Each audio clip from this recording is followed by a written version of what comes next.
15 Golden Age stars who were actually bald but wore wigs. Well, he's the Toop King. We sit down with a man who perfected Sinatra's hairpiece as he dishes the dirt on which Hollywood hunks are covering up false spots. Behind every perfectly coiffed Hollywood leading man of the Golden Age lurked a secret that studios guarded as carefully as scandal. Many of cinema's most iconic stars were actually balding or completely bald, relying on carefully crafted wigs, toupees, and hairpieces to preserve their matinee idol images. The practice wasn't just about vanity, it was survival in an industry obsessed with youth, romance, and perfection. Audiences believed in the fantasy, and the studios made sure the illusion held up on screen, even if it meant elaborate daily rituals to glue, style, and secure false locks before the cameras rolled. Today, we pull back the curtain on 15 beloved Golden Age actors who kept their hair loss hidden behind Hollywood magic. 1. Frank Sinatra. The chairman of the board may have been known for his smooth voice and sharp style, but by his 30s, Sinatra was already losing his hair. He relied on custom-made hairpieces to maintain his signature look. These weren't just off-the-shelf wigs. They were meticulously crafted to blend perfectly under studio lights, allowing Sinatra to keep the image of effortless cool alive. Behind the scenes, his stylists treated his hairpieces like crown jewels, often bringing multiple spares to film sets and concerts. 2. Humphrey Bogart. The hard-boiled star of Casablanca and The Maltese Falcon was not immune to the march of time. Bogart began thinning on top early in his career, and by the time he became a leading man, he was wearing partial hairpieces. His trademark fedoras weren't just a stylistic choice, they helped conceal his hairline and gave him the rugged silhouette audiences loved. On set, careful camera angles and lighting kept the illusion intact. 3. John Wayne. The Duke was the ultimate man's man on screen, but off-screen, he was one of many stars who relied on a hairpiece. Wayne started wearing a toupee in the 1940s and continued for the rest of his career. His hairpiece was so much a part of his public image that he rarely appeared without it, even at home when visitors were present. Wayne's wig was specially designed to withstand the demands of action scenes, horseback riding, and outdoor filming. 4. Fred Astaire. Known for his graceful dancing and impeccable style, Astaire suffered from significant hair loss early in life. By his mid-20s, he was already wearing a hairpiece, which he maintained religiously. His toupees were designed to stay secure during his famously athletic dance numbers, which required careful adhesive application before each performance. Astaire himself joked about his baldness in private, but never on stage or screen. 5. Robert Taylor, MGM's manufactured leading man. Robert Taylor's journey from modest college student to MGM's premier leading man represents one of Hollywood's most successful image manufacturing operations, a transformation that included increasingly sophisticated hairpieces as his natural hairline receded throughout his career. Unlike some stars who began wearing hairpieces only after significant hair loss, Taylor's case was proactive. MGM began supplementing his hair before it had noticeably thinned, determined to protect their investment in creating the perfect romantic lead. By the early 1940s, when Taylor was still in his early 30s, the studio's hairstylists were already using small hairpieces to enhance his widow's peak and ensure the perfect hairline for close-ups. Hairstylist Sidney Gilleroff later revealed that the studio viewed Taylor's hair as a critical component of his marketability. Louis B. Mayer considered Robert's appearance a valuable studio asset, Gilleroff recalled. When Robert began showing early signs of thinning, Mayer personally approved the budget for creating the finest hairpieces available, considering it an essential investment in maintaining a valuable property. What makes Taylor's case interesting is how his hairpieces evolved alongside changing masculine ideals. In his early romantic roles, opposite Greta Garbo and Vivien Leigh, his hairpieces created a perfectly styled appearance in keeping with 1930s notions of the romantic lead. As audience tastes shifted toward more rugged male images during and after World War II, Taylor's hairpieces were redesigned to create a more masculine, slightly less perfect appearance. Taylor's MGM contract included unusual provisions regarding his appearance maintenance. According to studio memos, Taylor was required to consult with the studio before making any changes to his appearance, including haircuts. A dedicated hairstylist was assigned to maintain consistency in his look across productions. Unlike some stars who were sensitive about their hairpieces, Taylor reportedly maintained a pragmatic attitude. Director George Sidney later recalled, "Bob approached his hairpiece the way he approached everything, with professionalism and without ego. He viewed it as part of his job, like knowing his lines or hitting his marks." Horrible. It's worse than horrible because a zombie has no will of his own.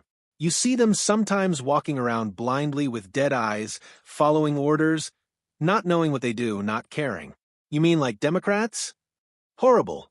It's worse than horrible because a zombie has no will of his own. You see them sometimes walking around blindly with dead eyes, following orders, not knowing what they do, not caring. 6. Burt Reynolds. While more associated with 1970s, Reynolds carried on the golden age tradition of the discreet hairpiece. He began thinning in his late 20s and quickly turned to wigs to maintain his sex symbol status. Reynolds' toupees became so much a part of his identity that even in candid photos, he was almost never seen without one. Later in life, he became more open about it, but during his peak, the subject was strictly off-limits. 7. Sean Connery. The original James Bond exuded confidence, sophistication, and danger, but he was bald by the time he took on the role in Dr. No.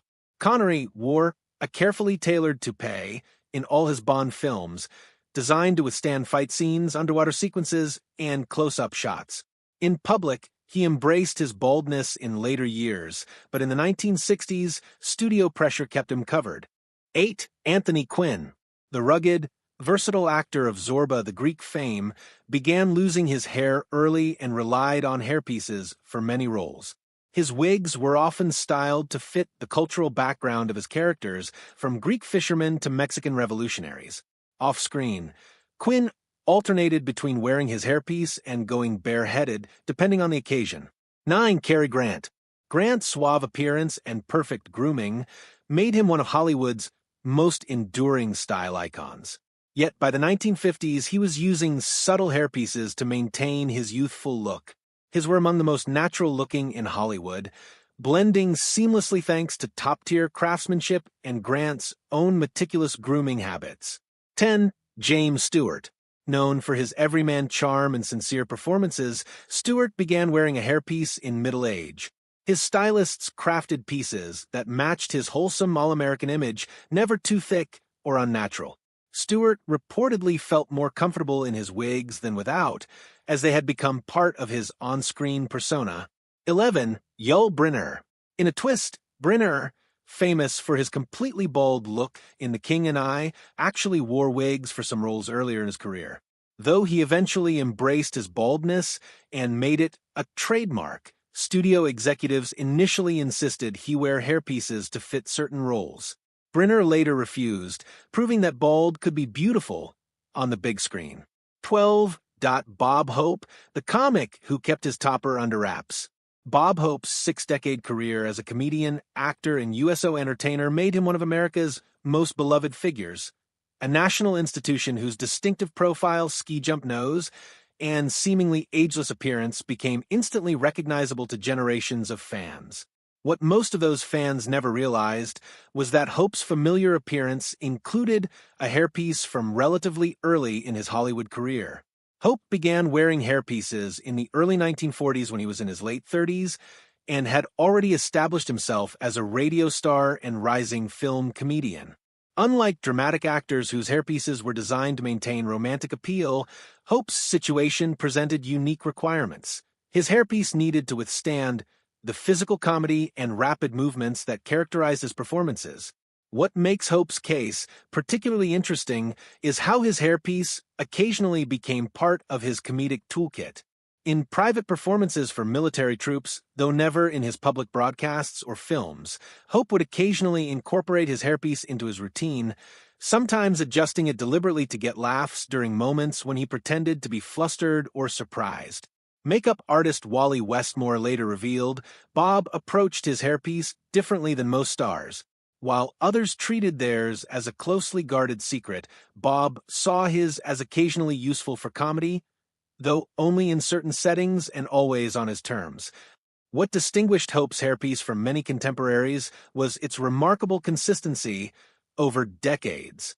While other stars' hairpieces evolved in style and fullness, Hope maintained essentially the same appearance from 1940s through the 1990s, a stability that became part of his brand.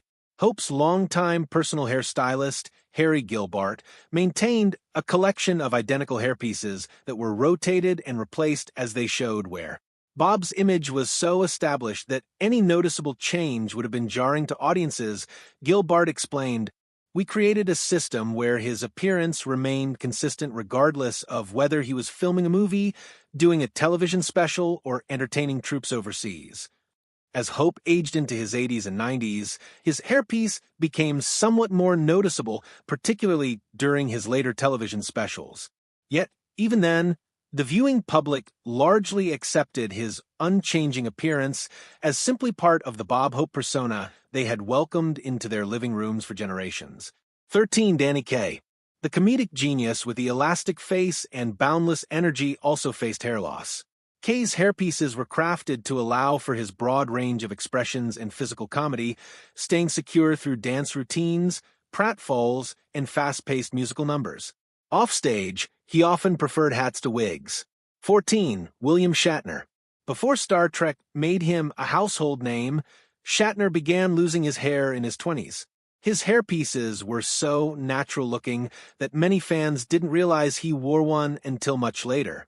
Even as Captain Kirk, his toupee was a well-kept secret secured against the rigors of fight scenes and science fiction special effects. 15. Bing Crosby. The beloved crooner and actor, known for White Christmas, wore a toupee for much of his career. Crosby's hairpiece was understated, matching his laid-back, approachable image. He often joked about it in private, but on screen, it was always perfectly styled to maintain the wholesome, boy-next-door appeal audiences adored. These 15 stars remind us that even the most confident, charismatic men in Hollywood weren't immune to hair loss, and that the magic of the movies often relied on a little glue, some fine lace, and the skill of master wig makers. In the Golden Age, hair wasn't just hair, it was a symbol, a selling point, and sometimes the most closely guarded secret in show business.